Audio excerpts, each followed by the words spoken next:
नमस्कार दोस्तों, क्या आप भी अपना खुद का व्यवसाय शुरू करना चाहते हैं लेकिन समझ नहीं पा रहे हैं कि प्रोजेक्ट स्वावलंबन में आवेदन कौन कर सकता है, कौन कौन से दस्तावेज लगेंगे और किन नियमों का पालन करना होगा।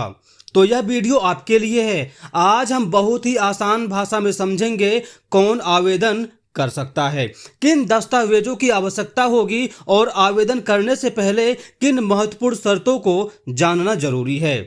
अगर आप इस वीडियो को अंत तक देखेंगे तो आवेदन से जुड़ा कोई भी भ्रम नहीं रहेगा।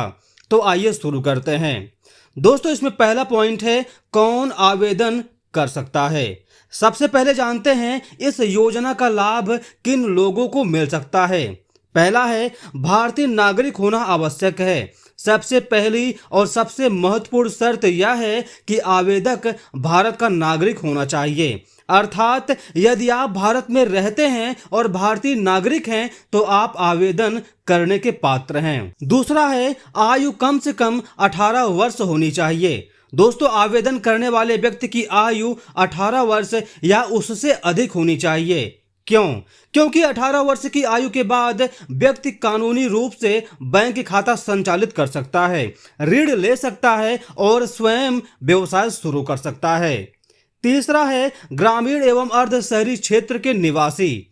यह परियोजना विशेष रूप से उन लोगों के लिए बनाई गई है जो गांवों, कस्बों और अर्ध शहरी क्षेत्रों में रहते हैं और रोजगार या स्वरोजगार के अवसर तलाश रहे हैं।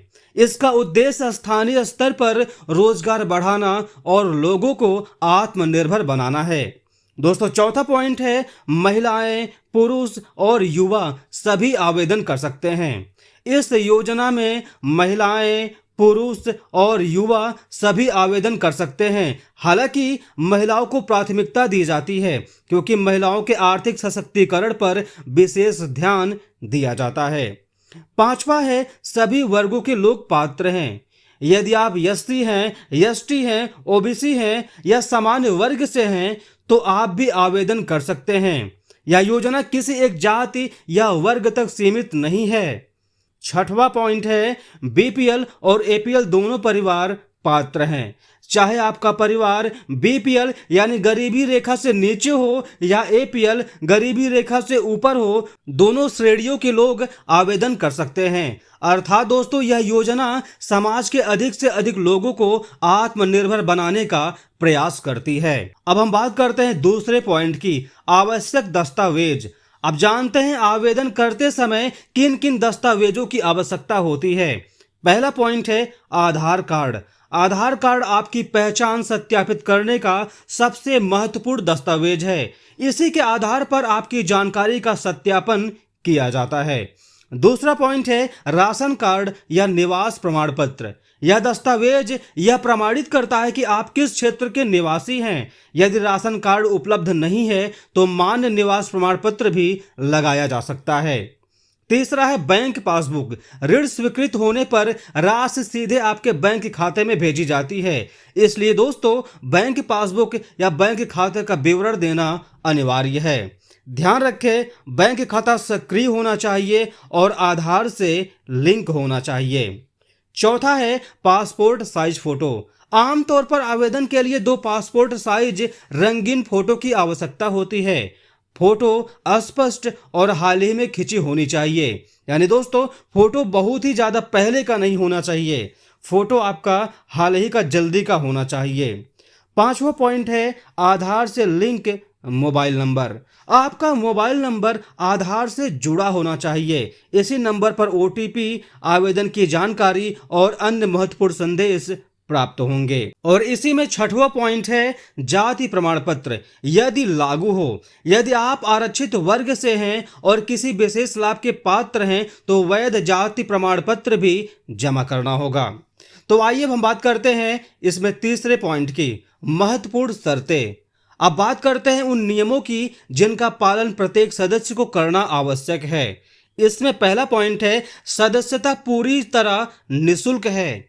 सबसे पहले एक महत्वपूर्ण बात, इस योजना में सदस्यता लेने के लिए किसी प्रकार का शुल्क नहीं लिया जाता। यदि कोई व्यक्ति सदस्यता या आवेदन के नाम पर पैसे मांगता है तो सावधान रहें और पहले उसकी सत्यता की पुष्टि करें। इसी में दूसरा पॉइंट है, स्वयं सहायता समूह की बैठकों में भाग लेना आवश्यक है। यदि आप एसएचजी से जुड़े हैं तो नियमित बैठकों में भाग लेना आपकी जिम्मेदारी है। यहीं पर प्रशिक्षण, मार्गदर्शन और व्यवसाय से जुड़ी महत्वपूर्ण जानकारी साझा की जाती है। तीसरा पॉइंट है, ऋण का उपयोग केवल व्यवसाय के लिए करें। यदि आपको ऋण प्राप्त होता है तो उसका उपयोग केवल उसी व्यवसाय में करें जिसके लिए ऋण स्वीकृति हुआ है। दोस्तों, व्यक्तिगत खर्च या अन्य कार्यों में इसका उपयोग नहीं करना चाहिए। चौथा है, ऋण की समय पर किस्त जमा करें।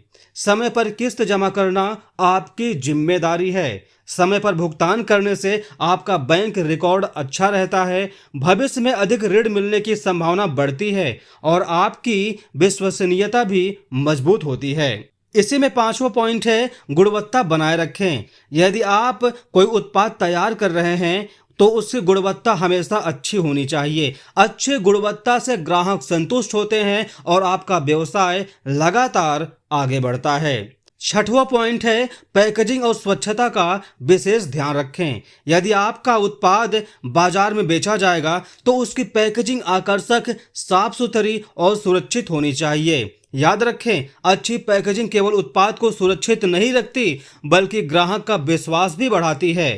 तो साथियों, आज हमने विस्तार से जाना कौन आवेदन कर सकता है, किन दस्तावेजों की आवश्यकता होती है और आवेदन से पहले किन महत्वपूर्ण शर्तों का पालन करना आवश्यक है। यदि आप इन सभी बातों का सही ढंग से पालन करते हैं तो आवेदन प्रक्रिया आसान हो जाएगी और व्यवसाय शुरू करने की दिशा में आपका पहला कदम मजबूत होगा।